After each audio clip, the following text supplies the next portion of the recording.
Chicken butterfly করব।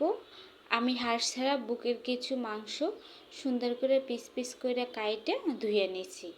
এ পর্যায়ে এখানে আমি অ্যাড করব লবণ, মরিচের গুঁড়া, সামান্য একটু হলুদের গুঁড়ো কালারের জন্য, জিরার গুঁড়ো, গরম মশলার গুঁড়ো, সয়া সস আর কিছু আদা রসুন পেঁয়াজ বাটা। আমি এটা হাত দিয়ে সুন্দর করে মিক্সড করে নেব। এটা আমি সময় করে একটু মিক্সড করব যাতে সম্পূর্ণ মাংসের গায়ে মশলাটা ভালোভাবে লাগিয়ে যায়। আমার এটা মিক্সড করা প্রায় শেষের দিকে। এখন এটা আমি 15 মিনিটের জন্য রেস্টে নেব। অন্য পাশে আমি একটা বড় আলু ছুইলে ধুয়ে নিছি। এখন একটা ছুরির সাহায্যে এটা সুন্দর করে পাতলা পাতলা করে কাইটা নিব। একদমই পাতলা পাতলা করে কাইটা নিব। আমি দেখাইতেছি আমি কিভাবে কাটছি। এটা কাটা শেষ। একটা পাত্রে আমি যে পানি নিছি, স্বাভাবিক পানি। এটার ভিতর সামান্য একটু লবণ দিয়ে আমি এখানে আলুগুলো 10 মিনিটের জন্য রেস্টে দিব, যাতে আলুগুলো একটু নরম নরম হয় আর ভিতরে লবণটাও ঢুকতে পারে। আমি একবারে সব কিছু মিলেই আধা ঘন্টা পর ফিরে আসছি। এখন আমি একটা আলুর ভিতরে মাংস দিয়ে যে কাঠিগুলো থাকে না, ওই কাঠিগুলো দিয়ে আমি এটা সুন্দর করে সেট করে নেব।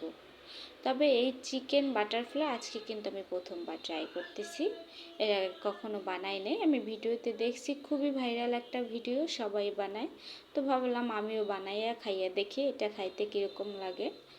তো এটা আমি খাওয়ার পর কিন্তু এডিট করতেছি, মাশাআল্লাহ অনেক বেশি ভালো হয়।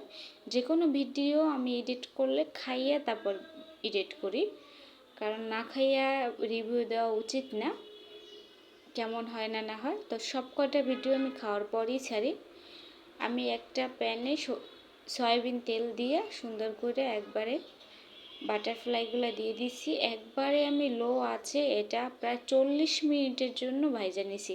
এটা কিন্তু আমি একটু পোড়া পোড়া ভাজি করব। পোড়া পোড়া ভাজি করলে এটা মচমচে হবে, নালে মচমচে হবে না।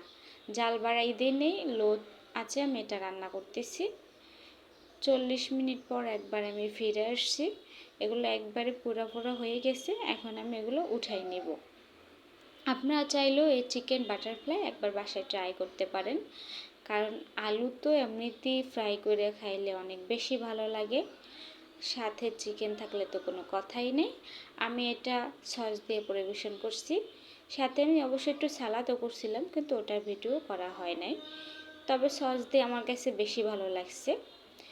সবাই ভালো থাকবেন, আল্লাহ হাফেজ, দেখা হবে অন্য কোনো ভিডিওতে।